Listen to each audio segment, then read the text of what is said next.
Always nice. No neighbors. Take a look at this backyard with the pool.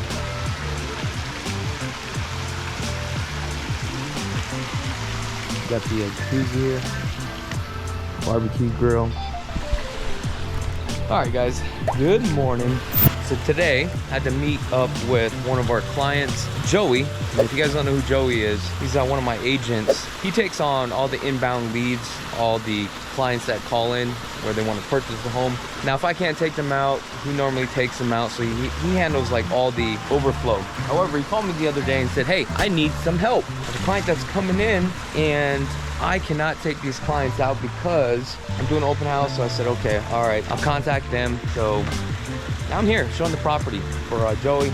He's currently doing an open house on one of our luxury listings right now.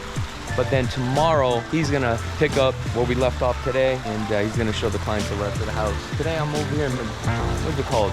Madera Canyon, out on the south side of Henderson. It's located just a little bit east on the mountain side of Inspirada. And this is gonna be more of a low-key type of neighborhood, but this house right here is roughly about 3,600 square feet, 4 bedrooms, 3.5 baths, 3-car garage. It is a gorgeous house. So if you have kids and stuff like that, a lot of people end up coming out here. So it's a pretty nice community.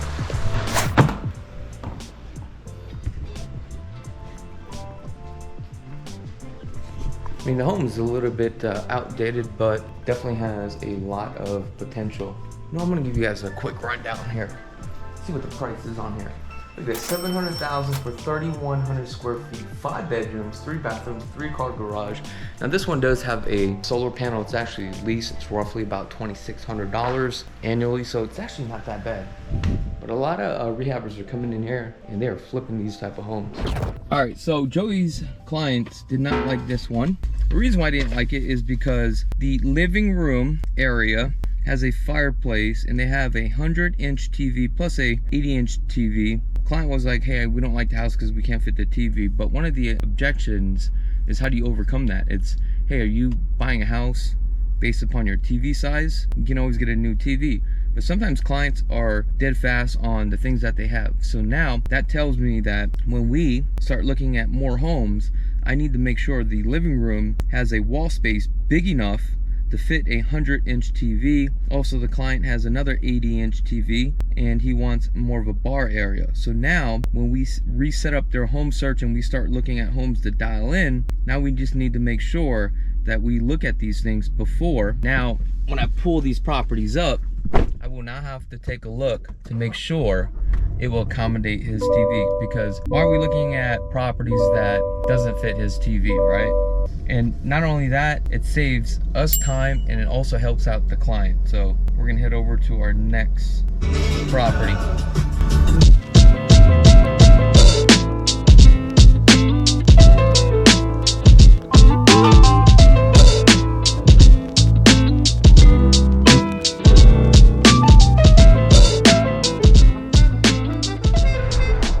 So this is just, oh, so this is the bedroom, because look, there's supposed to be a door right here.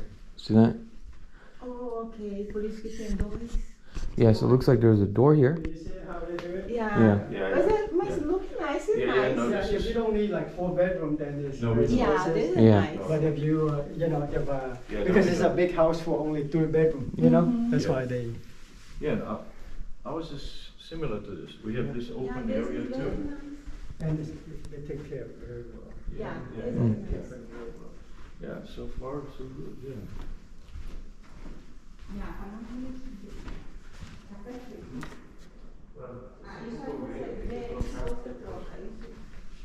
All right, so this property is actually located over here, actually right down the road from me.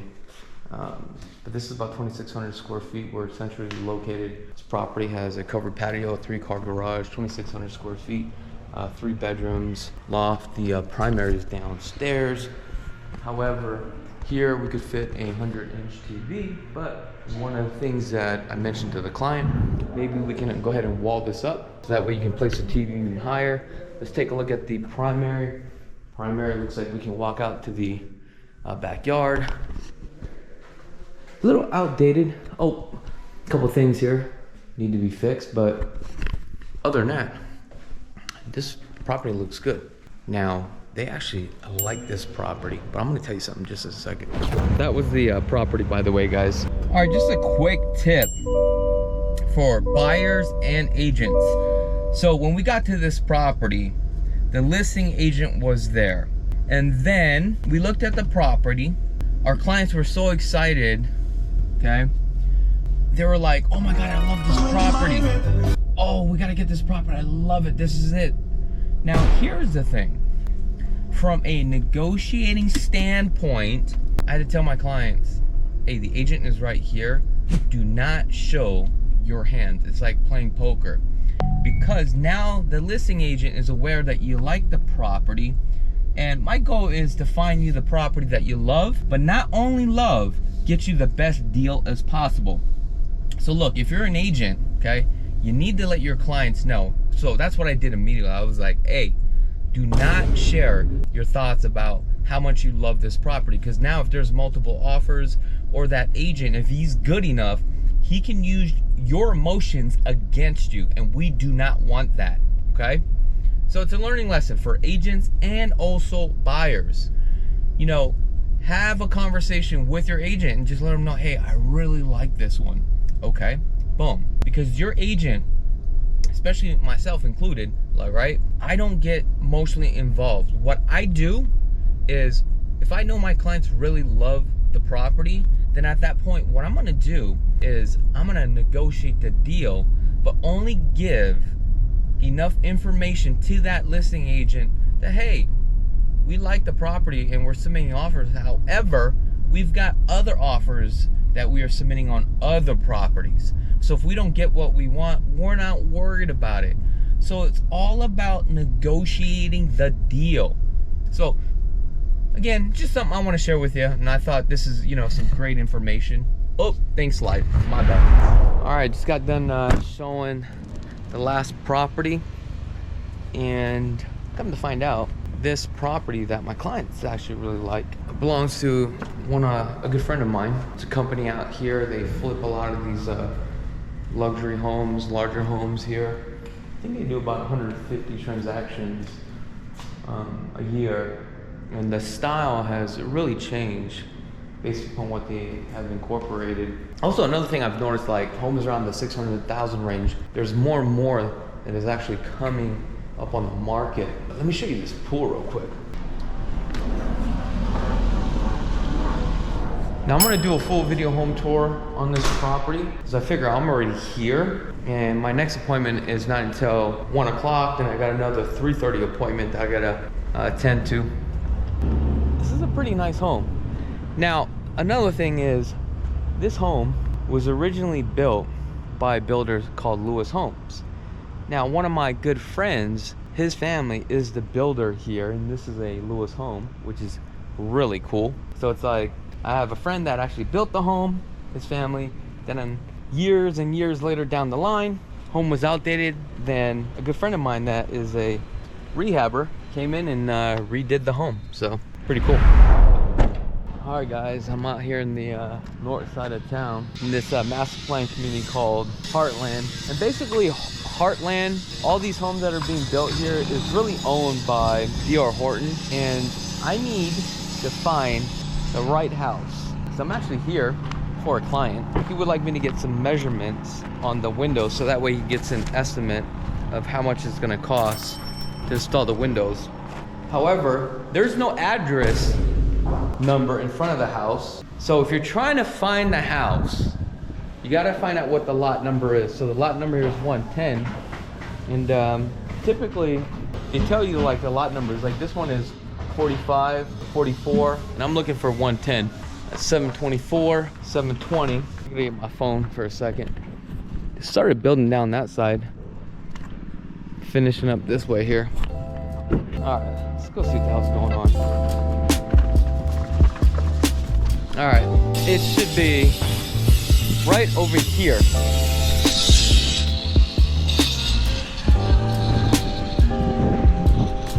But we need to double check. What I like about DR Horton now, they are putting stickers on the firebox to indicate which house it is. So it's actually this one right here, but I just want to double check. As you can see, this is 7612. 7616. As you can see, the guys are doing the front here. So this is it right here. This is the client's house. I gotta go get my tape measure and measure all these windows here. So what I'm gonna do is to make it very easy for the clients. And guys, this is a service that no other agent is willing to do, but I'm willing to do, okay? Above and beyond. Now also, if you're an agent, this is something that you need to let your clients know that this is a service that you will provide. So what we're gonna do is take a screenshot picture of the window. Then I'm gonna go on my phone. Then I'm gonna type the measurements that I have for this property. Then I'm gonna send it to them. Look, you gotta go above and beyond, guys. Let's go this way.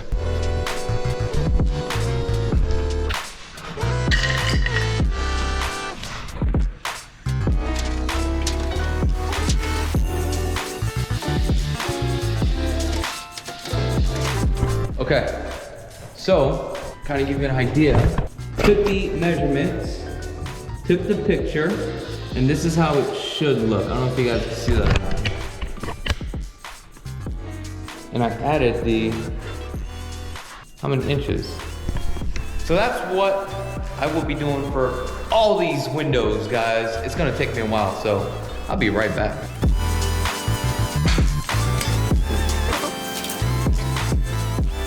All right guys, just literally got done measuring out all these windows. It took a lot longer than I expected. However, look, at the end of the day, it's for the clients. It is what it is, right?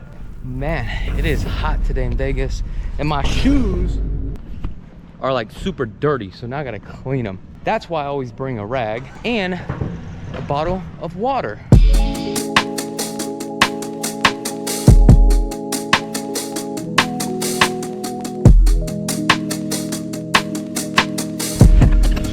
I am sweating. All right, can't wait to get in this car, get some AC going.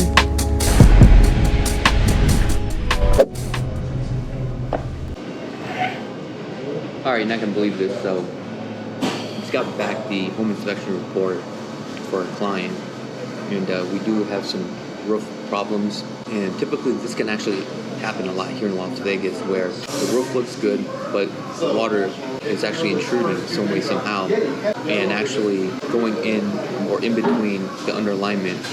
And we noticed that there was actually some staining inside the attic, and also the ceiling of the loft. We had some staining, but the home inspector did do the testing on it, and it's dried. So how do we overcome this? Well, the first thing that we're going to do is send out a buyer request for repairs, and then we are going to see how the sellers want to address the issue. The problem is, once you start having water problems, especially on the roof, you know, from experience, these things can actually cost thousands and thousands of dollars. And I'm talking about if you rip off the roof, the problem is this: you're not going to know how much it's going to cost until you take off the tile, you take a look at the underlayment and see where the underlayment is damaged, right? So that's one price. Then from the underlayment, sometimes you may have to take off the underlayment to look at the plywood. If the plywood is damaged, then that's a whole nother cost that you have to replace. Now, I know this from experience because I've replaced the roof on one of my investment properties. Also, another thing you need to be aware of, if you have a property, the roof is actually shingles, and if it's a 2-ply, the problem with a 2-ply is that a lot of insurance companies will not insure those type of roofs, so you may have to replace to a 3-ply, which means there are like 3 different layers to it, right? So, unfortunately, a couple months back, one of my investment properties, the insurance company, they drove around, looked at all my properties, and they targeted this property and said, with a 2-ply, doesn't work, we need a 3-ply in order for us to insure your property. So it literally cost me, like, luckily it was only 10 grand to just replace the 2-ply to a 3-ply. But also I knew the owner, so it really helped out a lot. So I mean, it's a bummer. Right now, I'm actually running some comps. I actually had a call. Somebody wanted to sell their property. And that's another thing. If you guys are thinking about selling your property, we can help you with that. If your property has a lot of work that needs to be done, in this case with this client, it needs some work. So I am planning on purchasing the property. And sometimes it may not be worth it for me to purchase the property or not even in the best interest of the seller. Sometimes I may just tell the seller, hey, it's better to put it on the open market because you're going to get more for your home. So at the end of the day, with this business, what I realized is that, and this is for all the agents out there, you have to be in a position where you're helping people, and it's not always about what benefits you, right? You should never look at each deal like that, because that's not how it works. So the more people that you take care of, and you're upfront and you're honest with them, what happens is people refer you more and more business. It's like a blessing in disguise. And I think that's where a lot of agents go wrong. But right now I'm just running the comps before I hit my 3:30 appointment. I want to see where we're at, so that way we have a general idea. And from an investor standpoint of view, all right, we got to make some money. We can't just be flipping homes and make like 10 grand, because I can sell a house and make over 10 grand, right? And that's why I said we got to really take a look at this. Sometimes it's just not even worth it for both sides. Sometimes I may have to tell a seller, hey, you're probably better off just selling it yourself. All right, guys. I just got done with my day. So I had the 3:30 appointment, and that literally went until about 5:30. But also I got a call from a potential client that is selling a property out in California. They're doing a 1031 exchange. Right now they're currently under contract and they're looking to purchase 2 more homes out here. That worked out very well. Very happy with that. So I have an appointment tomorrow with them at my office at 4:30, or actually at 4 o'clock. But then my listing appointment that I had today with the client, he actually wants to sell his home. So he wants to sell his home off market, which is looking at the numbers. Numbers are kind of tight, but I think I could possibly make it happen. This would be more of an investment property than anything. So I am considering buying the property myself, so that's good. Then I got another call from a client from, I think it's San Francisco, and they are looking to buy a home out here too as well. So a lot of things are happening for me. I'm just like super blessed. Oh man, take a look at this car, baby. This thing is hot. Whew. Every time I come in here, I'm looking at it, I'm like, yo, this is a trophy property. I mean, a trophy car right here. But anyway, today's a good day. It is 5:40, and literally, guys, I am beat, but I gotta get ready for the gym. Then I'm probably gonna take Jessica out for a nice dinner. Hopefully my niece is still here, because I want to take her out too as well. And guess what I'm trying to say is that, look, we all work hard for a reason, and for me, it's to really create memories for my family. And at the end of the day, I want my friends and my family, when I go, I want them to think and have the feeling that, you know what, my uncle or my husband or my brother-in-law or my son-in-law, he was good to me, and he has done so much for us.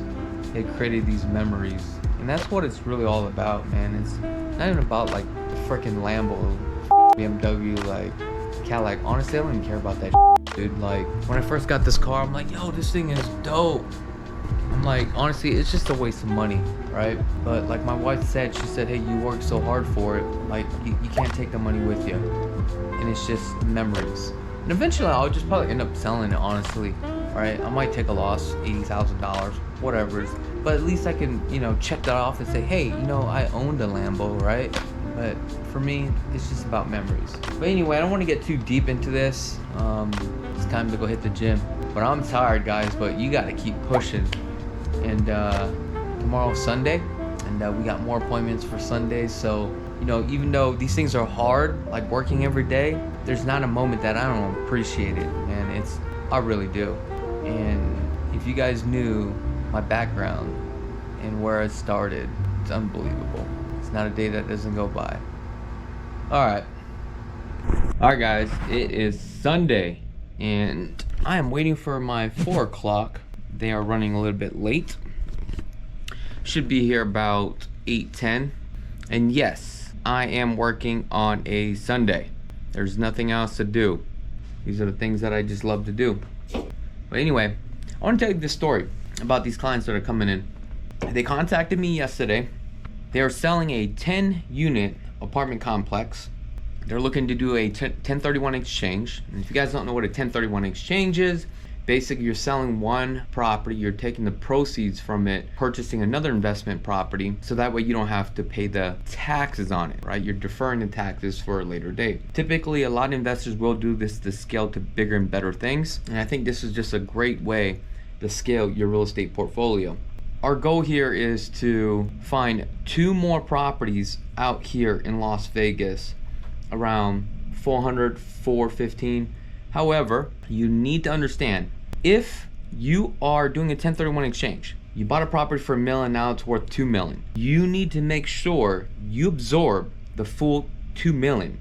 So if you end up buying another property and comes out to 1.999999, whatever it is, right? Dollar short, you will be paying the taxes, and the taxes will be based upon your tax bracket. Also, this is a great strategy, especially if you're in California, you're looking to reposition, because they had properties in California, and when you sell a home in California, bro, the taxes in California are so high, it is unbelievable.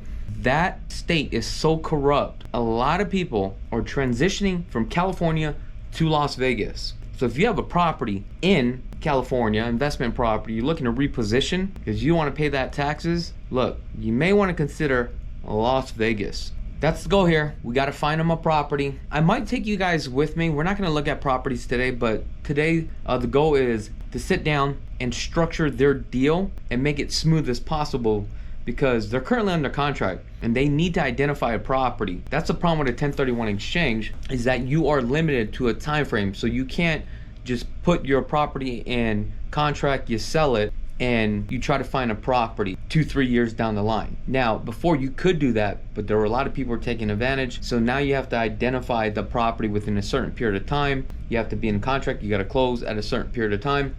Client has about 45 days, so we need to take action, at least get a contract, right? So that is the goal. Also, we are going to educate the clients on where's the best areas to buy, reason why, what do we see for future growth, percentage growth wise. Also, we need to take a look at rents, type of cash flow that they are looking forward to as well, and what their future strategies are from a 5 to 10 year horizon. So these are all the things that we do look at. Now I can tell you this, there is no other real estate agent out there that is doing what I'm doing today. So if you are looking to get into the investment game, I think I'm your go-to guy. I definitely have the experience. So don't forget to call me.